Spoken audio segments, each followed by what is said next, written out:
Kom ons sluit die oor, dan bid ons saam. Geliefde Here, ons dankie vir die ongelooflike oggend wat U vir ons gee het. Here, dankie dat ons as gemeenskap van gelowiges kan saamkom en saam na U woord te kom luister en saam U aanbid.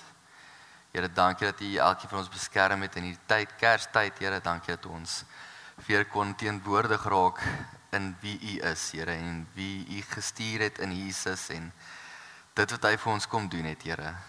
Dankie dat ons by ons families kon wees, Here, en dankie dat ons net hierdie tyd kon spandeer om rus in te kry, Here, en by U te kan kom sit. Here, maak elkeen van ons harte en ons geestesoë en ore oop vanoggend om U stem te kan hoor, Here, om te voel en te luister wat die Heilige Gees wat vir ons wil sê, en dat ons elkeen vandag hier kan uitstap met 'n boodskap om die wêreld in te dra. Ons bid dit in Jesus Christus se naam alleen. Amen. So gemeente, het nou gesien, die tema vir vanoggend is wanneer beloftes en werklikheid ontmoet.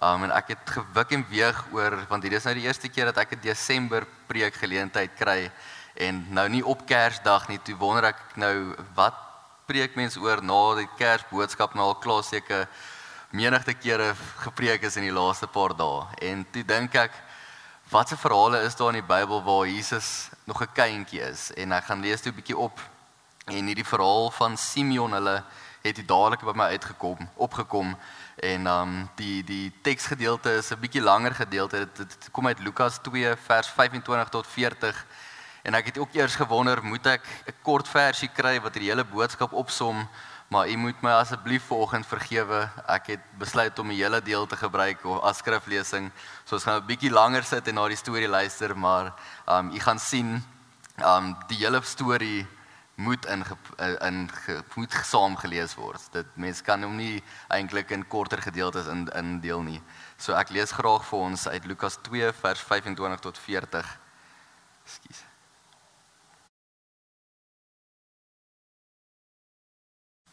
Dit sê, en kyk, in Jerusalem was daar 'n man met die naam Simeon. Hierdie man was wetsgehoorsaam en toegewyd, en hy het uitgesien na die herstel van Israel. Die Heilige Gees was met hom. Hy het deur die Heilige Gees 'n openbaring ontvang, dat hy nie die dood sou sien, voordat hy die gesalfde van die Here gesien het nie. Gelei deur die Gees het hy na die tempelterrein gegaan. Toe Jesus ouers die kindjie ingebring, sodat hulle die gebruikelike voorskrif van die wet oor hom kon nakom, het Simeon hom in sy arms geneem en God geloof. Hy sê toe, nou Here, kan u diensknegt in vrede laat sterf, soos u gesê het. My oë het inderdaad u verlossing gesien, wat u ten aanskoue van al die volke bewerk het, 'n lig wat vir die nasies tot openbaring dien, en eer bring aan u volk Israel. Sy vader en moeder was verstom oor die dinge wat oor hom gesê is. Simon het hulle geseën en vir Maria, sy moeder, gesê, kyk, hierdie kindjie is bestem vir die val en die opstaan van baie mense in Israel. As 'n teken wat betwis word, sodat die bedoelinge van baie mense aan die lig mag kom. En wat jou betref, 'n swaard sal deur jou siel gaan. Daar was ook 'n profetes, Anna, 'n dogter van Faniel uit die stam van Aser. Sy was al op gevorderde leeftyd. Sy is as jong meisie getroud, het 7 jaar lank saam met haar man geleef en was nou 'n weduwee van byna 84 jaar oud. Sy het nie van die tempelterrein af weggebly nie en God dag en nag gedien deur te vas en te bid. Juis op daardie oomblik het sy nader gekom en God gedank en met almal wat na die bevryding van Jerusalem uitgesien het, oor die kindjie gepraat. Die Josef hulle alles nagekom het wat die wet van die Here van hulle verwag, het hulle na Galilea teruggegaan, na hulle tuisdorp Nasaret. Die kindjie het gegroei en sterk geword en vol wysheid, en die genade van God was met hom. So ek weet nie of u nou al klaar kan hoor nie, dit vanaf ek begin preke skryf het ek heeltyd gedink, dis my so moeilik om 'n kort boodskap uit 'n kort teks uit te kry, en hierdie is my een van my gunstelinge dinge. U het al seker gehoor van 'n fully loaded box van KFC. En ek voel hierdie storie is my so 'n fully loaded box. Dis 'n ongelooflike gereg, maar daar is soveel dele van hierdie gereg wat alles saam geëet moet word. So ek hoop die metafoor maak vir u sin.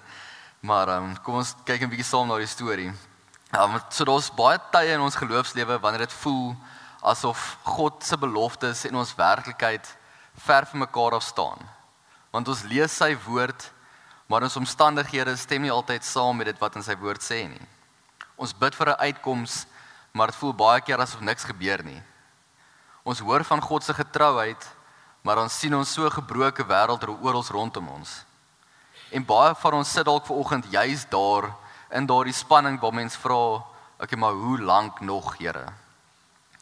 En ons lees ook vandag in 'n wêreld waar baie mense daarvan hou om bucket lists op te stel. En as jy nou nie weet wat 'n bucket list is nie, dis 'n lysie van waar mens 'n lys maak van dinge wat jy graag nog wil sien of wat jy graag nog wil doen voordat jy nou die dag oorlede is. Soos party mense wil byvoorbeeld nog reis, ander wil iets bereik, ander wil iets sien, ander wil iets afhandel. Maar as ons eerlik moet wees met mekaar, dan kan ons regtig sê dat baie van ons wat bucket lists het, dat ons bucket list vandag baie anderster as wat dit gelyk het jare terug.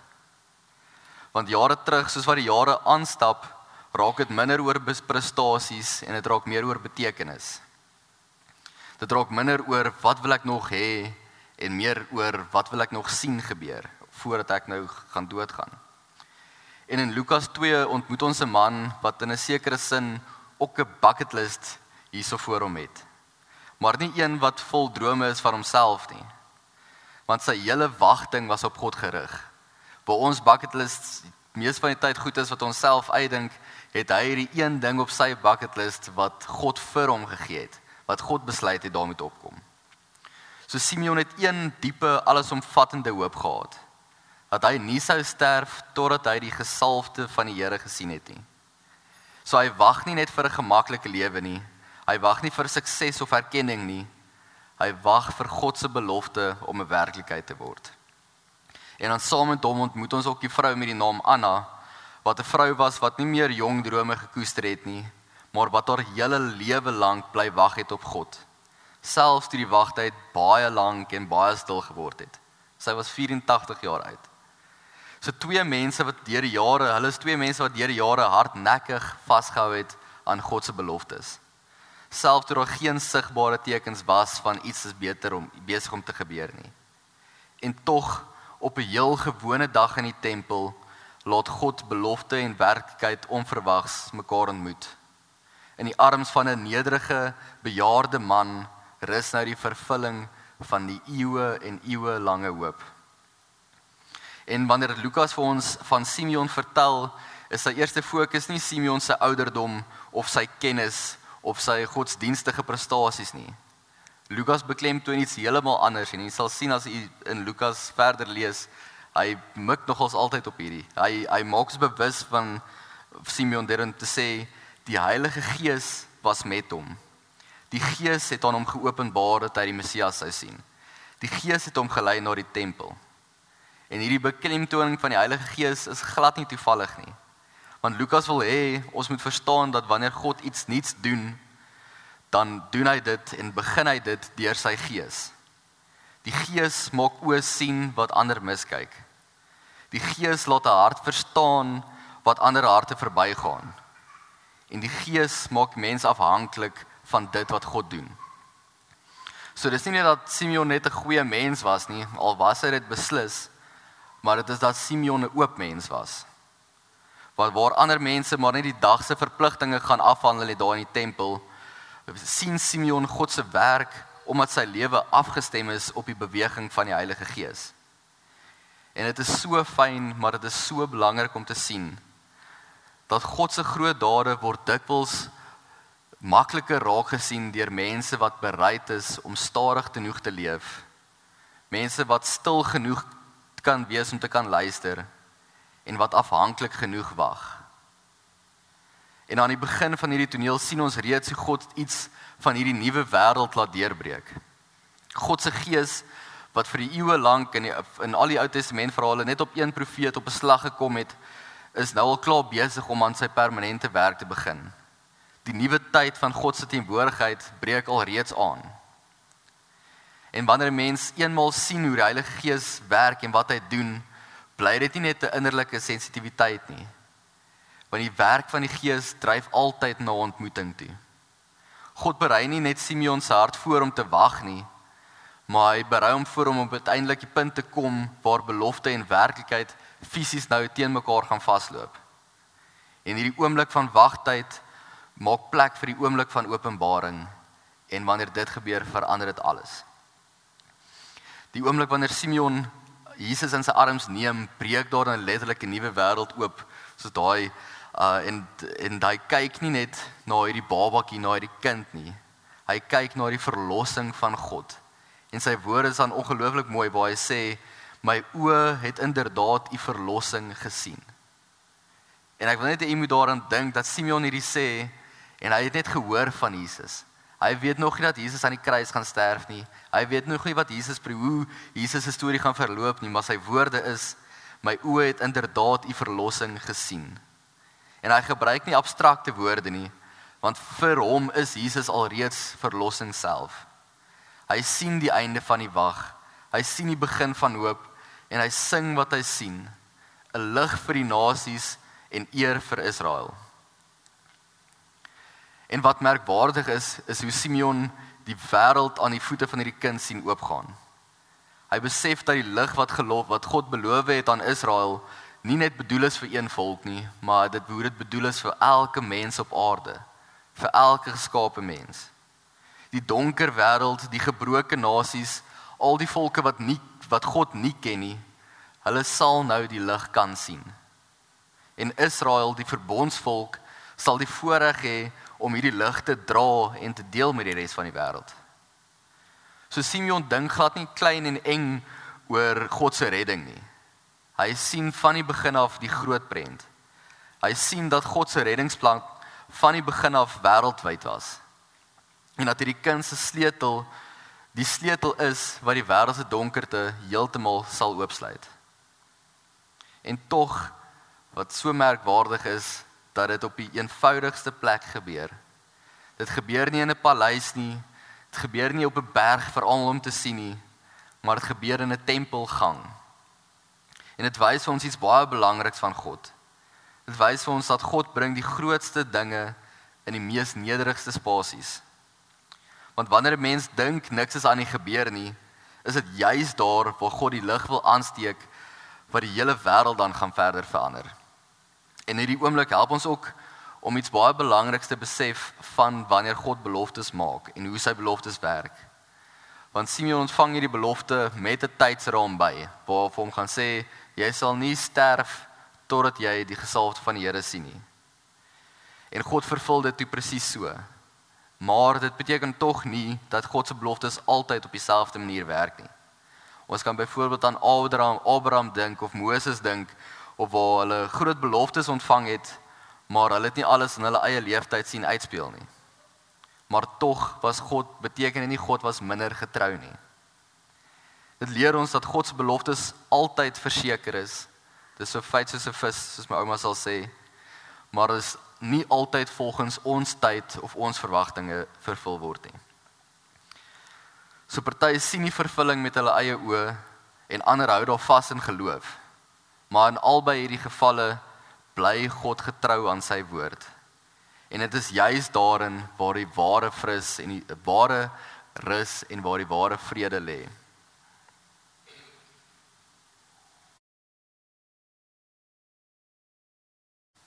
Wat ook merkwaardig is dat hierdie groot wêreldwye betekenis van Jesus gebeur egter ook nie buite die alledaagse lewe of buite die gehoorsame nie. Want terwyl Simeon sing oor die lig vir die nasies, staan Josef en Maria nog steeds daar as eenvoudige ouers wat net kom doen het wat van hulle verwag word. En Lukas laat ons doelbewus beweeg van Simeon se loflied af na die klein besonderhede van gehoorsaamheid toe. Omdat God se reddingsplan altyd in die gewone ritmes van gehoorsame lewens gestalte kry. En dit is baie belangrik om te sien. Want Lukas plaas hierdie hele toneel in die konteks van gehoorsaamheid aan die wet. Maria en Josef bring Jesus na die tempel toe om die, soos die vers nou gesê het, om die gebruikelike voorskrif van die wet na te kom. En hulle bring nou 'n offer wat net die arm families kon gebring het. Waar almal ons moes offers bring, moes arm families 2 duwe bring.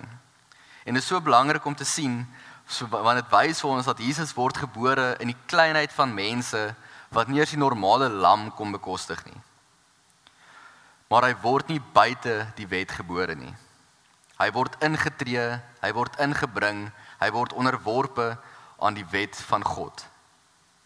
En daarmee wys Lukas vir ons in hierdie teksgedeelte dat Jesus nie net die verlosser is nie, maar hy is die een wat onder die wet ingaan om dit namens ons te vervul. En hiermee wys die Here vir ons dat redding nie kom deur die wet weg te vat nie, maar deur Jesus wat dit volmaak kom dra het. Hy leef die lewe wat ons nie self kan leef nie. Hy doen elke dag vanaf sy eerste dag, vanaf as sy baba tyd af, wat ons nog nooit ten volle kon doen nie. Sy gehoorsaamheid word duidelik die fondament van ons verlossing. En dit beteken dat ek en jy nie op ons eie pogings hoef te steun nie, want Christus se gehoorsaamheid is waarvandaan ons vrede kan kom. En rondom hierdie gehoorsaamheid begin God die eerste geloofsgemeenskap nou vorm. Hierdie spasie waar Simeon en Anna en Josef en Maria bymekaar kom en 'n klein nederige kring van mense wat in die lig van die Messias staan. En selfs binne hierdie gehoorsame nederige ruimte is daar 'n diepte wat nie dadelik sigbaar word as mens die teks so lees nie. En dis die teenwoordigheid, dit wys dat die teenwoordigheid van die Messias bring nie net vir ons vervulling nie, maar dit bring ook 'n bietjie spanning. Want waar Christus inkom, word harte geopenbaar. En daarom kan Simeon se lof ongelukkig nie die laaste woorde wees nie, want daar moet ook 'n waarheid kom, 'n waarskuwing kom en realisme kom. So terwyl almal so verwonder staan, draai Simeon toe dadelik na Maria toe en sê hy vir haar woorde wat 'n mens sal laat sidder. Hy sê vir haar, hierdie kindjie is bestem vir die val en die opstanding van baie, en 'n swaard sal deur jou siel gaan. En hoe vreemd klink hierdie woorde nie in die midde van so 'n vreugdevolle toneel nie. Maar Simeon sê dit omdat hy verstaan.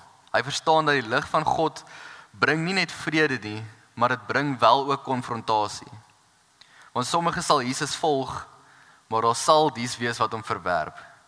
Sommige sal deur hom gered word, maar daar sal dies wees wat hulle harte verhard. En Jesus bring die waarheid van God, en die waarheid maak mense of baie nederig of baie kwaad. En Maria, die jong moeder, gaan 'n pad stap wat sy nou nog nie eens verstaan nie. Haar moederhart sal oopgeskeur word wanneer sy haar seun aan 'n kruis sien hang. En hierdie swaard waarvan Simeon praat, is hierdie diepste pyn wat sy gaan ervaar. Hierdie kindjie sal vrede bring, maar hy gaan dit bring deur wonde. Hy sal lewe bring, maar hy bring lewe deur sy eie dood. So God se belofte is dis nie net sag nie, maar is eerlik. En dit wys vir ons dat die weg van Christus nie altyd maklik is nie, maar dat dit altyd tog reg is. En dat sy lig nie net vertroos nie, maar dat dit ook ontmasker. En hy bring vrede, maar dis vrede wat deur 'n pad van lyding geloop het. En net toe dit voel as vir die gewig van hierdie woorde te swaar raak, laat Lukas ons van nog 'n stem hoor. En hy bring vir Anna in die storie. Hier is nou die laaste deel hoendervlekkie van die fully loaded box meal. Want hier is Anna, 'n vrou wat 'n leeftyd van pyn en wagting gedra het. Sy is al byna 84 jaar oud en sy was net 7 jaar getroud voordat sy 'n weduwee geword het. En in plaas van om verbitter te raak vir die lewe of om die lewe af te skryf, het sy haar hele lewe lank in die tempel gaan bly en die Here gedien met gebid, om te bid en om te vas.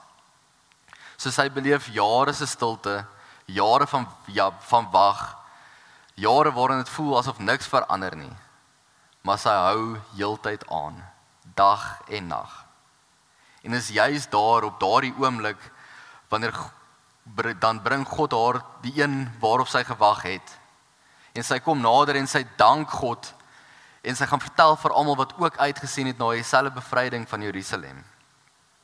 En hier wys Anna vir ons hoe 'n lewe lyk wat nie ophou hoop nie. Sy wys vir ons dat God dikwels sy grootste genade bewys aan die wat die langste en die geduldigste wag. En sy wys dat die kerk se roeping eintlik ongelooflik eenvoudig is. Sy wys dat die roeping is dat dit ons eerstens, en sy wys dat die kerk se roeping eintlik baie eenvoudig is. Dis om die Here te loof en om hom te dank en om te gaan vertel. Om God te aanbid vir die lig wat hy gebring het en om daardie selfde lig in die wêreld buite te gaan skyn. So om af te sluit, gemeente, hierdie gedeelte van Lukas 25 tot 40, dis nie net 'n mooi toneel nie, maar dis die plek waar die hele Bybel sy asem ophou. Want hier gebeur iets wat die geskiedenis heeltemal en vir altyd verander het. God se belofte word vlees en bloed en die belofte raak werklikheid in die arms van doodgewone mense. Simeon staan in die tempel, gedra deur jare se gewag, jare se gebed en jare se eenvoudige gehoorsaamheid. Anna kom uit 'n lewe van rou, uit lewe van vas en uit van aanbidding en van getrouheid. Maria en Josef bring hulle eersteling nie met 'n lawaai of 'n groot bohaai of met groot aansien nie, maar met die nederige sekerheid dat dit is wat hulle moet doen en dit is wat die Here van hulle af verwag. En is in daardie oomblik, daar tussen die klanke van offers, van pelgrims en van priesters, waar God se nuwe wêreld begin deurbreek. En hierdie toneel wys vir ons hoe God werk. Dit wys vir ons dat God gebruik mense wat wag. Hy gebruik mense wat vasbyt, mense wat luister na sy gees. En hy werk deur die wat gehoorsaam bly, selfs al verstaan hulle nie hoekom hulle moet gehoorsaam bly of waarvoor hulle gehoorsaam bly nie.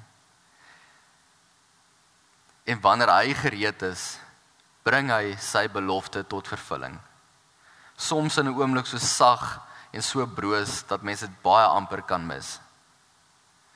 Simeon se arms bewe hierso terwyl hy baba Jesus vashou, maar sy hart is seker. Hy sê, Here, my oë het inderdaad u verlossing gesien. En in daardie sin vang hy basies hierdie hele verhaal op. Waar God het sy beloftes nie vergeet nie. Die lig van die nasies het gekom. Die eer vir Israel staan lewend voor hom en die gees wat die profete gedra het, lei hom nou in die tempel. Die nuwe era het begin. En Anna, die weduwee wat jarelank in die skaduwee geleef het, word die eerste evangelis van die nuwe verbond. Sy sien die kindjie, dieselfde kindjie oor wie Simeon lof gesing het, en sy breek uit in dank. En sy gaan praat met almal wat wag. Sy bly nie stil daaroor nie. Want wanneer belofte en werklikheid raak, kan 'n mens eenvoudig nie stil bly nie. En in hierdie oomblik wys God vir ons 'n paar dinge. Hy wys so 5 dinge vir ons. Hy wys vir ons dat hy mense se harte lank voor 'n ontmoeting voorberei, soos hy het met Simeon en Anna gedoen het. Hy wys vir ons dat Jesus die lig vir die wêreld is, nie net vir sommige mense nie, maar vir al die nasies. Hy wys dat gehoorsaamheid nie onbelangrik raak omdat Jesus gekom het nie. Hy wys dat God se vrede nie goedkoop is nie, maar dat dit hierdie pad van lyding loop, 'n swaard deur Maria se siel. En hy wys dat die eerste roeping van God se mense is om hom te sien, om hom te loof en om te gaan vertel. Maar miskien is die mooiste prentjie van hierdie hele verhaal dit, die feit dat Simeon die wêreldse verlosser in sy arms vashou. Hierdie ou man wat die wêreldse verlosser as 'n babatjie in sy hande het. Die lig van die nasies word vasgehou deur 'n vrou wat al baie lank alleen is. En God se plan word onthul in 'n kleintjie wat op hierdie stadium nog nie eens kon praat nie. Want dis hoe God werk. Hy bring die grootste lig in die kleinste ruimtes. Hy vervul die diepste beloftes in die eenvoudigste omstandighede. Hy laat sy nuwe wêreld deurbreek Nie altyd met trompette en met tromme nie, maar dikwels met 'n fluistering, met 'n aanraking en met 'n ontmoeting. So hierdie verhaal is nie net deel van ons geskiedenis nie, maar dit is deel van ons toekoms. Dis 'n uitnodiging. 'n Uitnodiging aan elkeen van ons wat wag, aan elkeen van ons wat dalk moeg gebid is, aan elkeen van ons wat wonder of God nog gaan opdaag. Die Here nooi jou uit om te onthou dat hy vergeet nie 'n belofte nie. Die Gees kan jou help op watter ouderdom jy ook al is. Wanneer Christus jou ontmoet, bring hy vrede, maar hy bring ook waarheid. Jou jare van gebed, van dienste en van stille getrouheid word nooit gemors nie. En dan laastens, God se plan loop nie verby jou nie. Hy werk stadig, maar hy werk verseker. So gemeente, mag jy in hierdie seisoen van jou lewe ook so 'n ontmoeting hê waar belofte en werklikheid ontmoet. Mag jy so Simeon die vrede kan sien van iemand wat sê, Here, my oë het u redding inderdaad gesien. Mag jy soos Anna jou stem vind en getuig wanneer God jou hart aanraak. Mag jy die geloof hê van Maria en Josef, wat gehoorsaam bly, al verstaan hulle nie alles nie. En mag die lig van Christus, die lig van die nasies, jou pad elke dag verlig. Amen. Kom ons sluit die oë. Liewe Here, ons dankie vir hierdie ongelooflike verhaal van Josef en Maria, van Simeon en Anna. Here, ons dankie vir die beeld wat u gebruik van hoe u groote, genadige God in die kleinste en die stilste ruimtes inkom. Here, hoe u nie net met konings en met bekende mense werk nie, Here, maar hoe u met die nederiges werk. Met dies werk wat lank wag, wat geduldig bly en wat hoopvol is, Here. Maar Here, mag hierdie karakters, hierdie voorbeelde vir ons elkeen lewend word in ons eie lewens, Here. Waar daar is, waar ons dalk mag ongeduldig wees, waar ons dalk mag wonder wanneer u beloftes gaan laat gebeur. Here, mag hierdie deel in u woord vir ons 'n rustigheid bring om te weet dat u altyd by u beloftes bly. Here, dankie dat u so lief is vir ons, dat u seun gestuur het, Here. Dat u kans gesien het dat hy op die kruis sou sterf en dat hy vir ons redding daardeur gebring het, Here.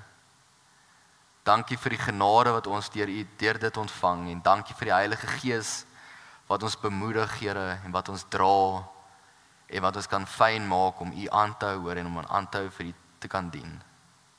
Here, gebruik elkeen van ons soos wat u wil en mag ons altyd stadig genoeg lewe en stil genoeg lewe om u te kan sien en u te kan hoor. Ons bid dit in Jesus Christus se naam alleen. Amen. U is welkom, soos wat u staan, u hande oop te maak om die Here se seën te ontvang. Die genade van God die Vader, die vrede van Jesus Christus die Seun en die krag van die Heilige Gees sal met julle wees en julle lei, nou en tot in ewigheid. Amen.